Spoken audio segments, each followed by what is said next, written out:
Hello wrestling fans, welcome back to the Wrestling Wrap-Up. I, of course, as always, am your host, the Megastar Austin Savage.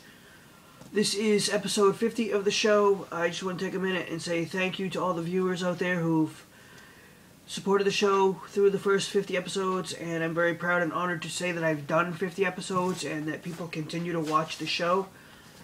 What I'm going to do is I'm going to discuss a whole plethora of topics this week. I'm going to start with Impact Notes. And I realize I didn't cover the results of No Surrender, but I will try to do that while I'm doing my Impact Notes, because I am taping this very early on Friday morning. I think what they're doing with the Robert Roode having to face every member of Fortune between now and Bound for Glory, because Robert Roode won the Bound for Glory series, is a good idea for business.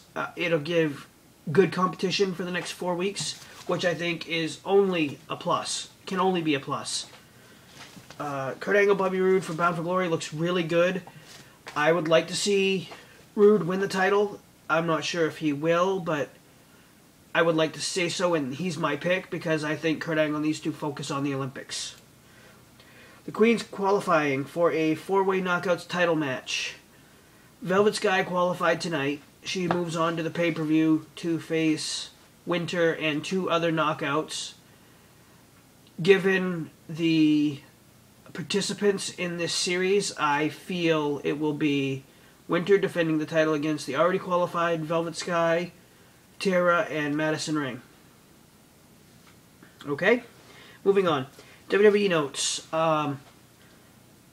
Randy Orton put Cody Rhodes over on Monday night, and this is huge for Cody Rhodes, and it really doesn't hurt Orton that much. I wish they would do that more with John Cena, because the guy is super over, and a loss to a guy that they're trying to elevate wouldn't hurt John Cena's credibility at all. Night of Champions, coming up this Sunday on pay-per-view. I'm just going to run down my predictions, thoughts, things like that. I think Orton loses the title. I think it's about time Mark Henry became a heavyweight champion. I don't know if he'll hold the title very long, but I think he needs to hold the title to get him over as a monster heel. I think Cena wins the title over Alberto Del Rio. Air Boom drops the titles to Ms. Truth. That's what I call them. Get it? Miss Truth. Ms. Truth. I believe Dolph is going to drop the United States title to Swagger and then lose Vicky Guerrero in the process. And as much as I hate to say it, I believe that Triple H will beat CM Punk. I want to run down a little bit about Ring of Honor's Death Before Dishonor 9 pay-per-view, on GoFightLive.com Saturday night. I believe bell time is either 7:30 or 8 o'clock. Looks like this is the show to see this weekend. I've said this before about ROH. ROH is the best wrestling available. 9/24/11. ROH debuts on the Sinclair Broadcasting Network. Go to ROHWrestling.com to find out where it's available in your area on your cable system.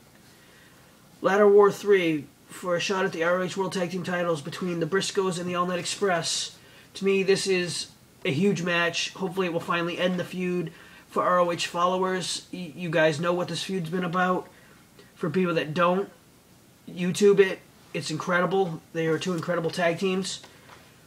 Ringmasters Challenge. Former world champions Eddie Edwards and Roderick Strong compete in a 3-stage match. Fall 1 is pinfalls only. I believe that fight favors Roderick Strong. Fall 2 is submissions only. I think that obviously favors Eddie Edwards. And the final fall, if it is needed, is a 15-minute Iron Man match. I favor Eddie Edwards in terms of endurance in that. 2 special challenge matches where the world's greatest tag team, or wrestling's greatest tag team, Charlie Haas and Shelton Benjamin, will be seeing singles competition. Haas will be taking on Michael Elgin, and Benjamin will be taking on the prodigy Mike Bennett. 2 very interesting matches. I can't wait to see them go singles action because they've always been a tag team. Well, in ROH anyways. Excuse me, I'm sweating. Jay Lethal and Homicide take on Tommaso Ciampa and Rhino of the Embassy. Jay Lethal just won the television title.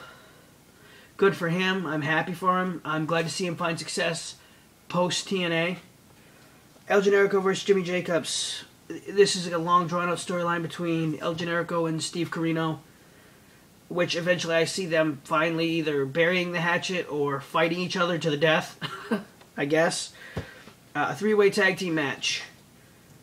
The Young Bucks, formerly known as Gen Me and TNA.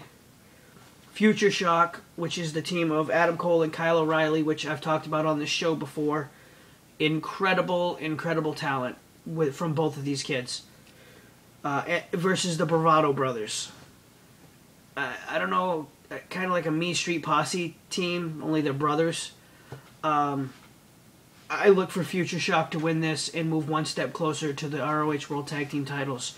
And when they clash with Wrestling's Greatest Tag Team, regardless of who wins, it will be a phenomenal match. That's going to do it for the wrestling wrap-up. I will be coming back in a few minutes to do 10 rounds with the Megastar, 5 wrestling questions, and 5 horror questions. This is the wrestling wrap-up. I am your host, the Megastar Austin Savage. Email the show, wrestlingwrapup@yahoo.com. Follow me on Twitter, @ProudToBeStraightEdge. 10 rounds with the Megastar coming up next.